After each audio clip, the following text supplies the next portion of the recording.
moi ainsi que mes producteurs et tous les gens qui ont travaillé, nous avons défendu une seule chose, c'est la liberté de faire le film que nous avions envie de faire. Donc c'est vrai que pour être libre, parfois il faut faire les choses un petit peu dans son coin, mais je pense qu'on est tous très fiers d'être arrivés à ce résultat. Et s'il y a eu des problèmes par le passé, ils n'ont aucunement empêché le film d'être ce qu'on avait envie qu'il soit. C'est vraiment une idée de scénario, c'est quelque chose qui est arrivé extrêmement tôt. L'idée que la voix reste la même, mais le corps change totalement.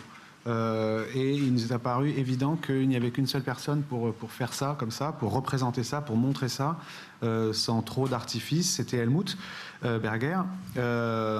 Après, à la question comment s'est passé le tournage, le tournage, très bien. L'avant-tournage, plus difficile. Mais je pense que quand il est arrivé sur le plateau et qu'il a vu qu'il y avait une caméra du 35 mm, beaucoup d'éclairage, que c'était très sophistiqué, est-ce que ça lui a rappelé des souvenirs, etc. Mais tout d'un coup, il est vraiment rentré dans le film immédiatement. C'était une expérience qui, pour moi, pouvait susciter beaucoup de crainte, d'angoisse. J'ai eu vraiment peur à un moment et déjà, j'ai trouvé énormément de confiance dans le scénario sur lequel je savais qu'on pouvait vraiment compter. J'ai découvert ce scénario en me disant que voilà, j'avais entre les mains quelque chose d'énorme et de très beau.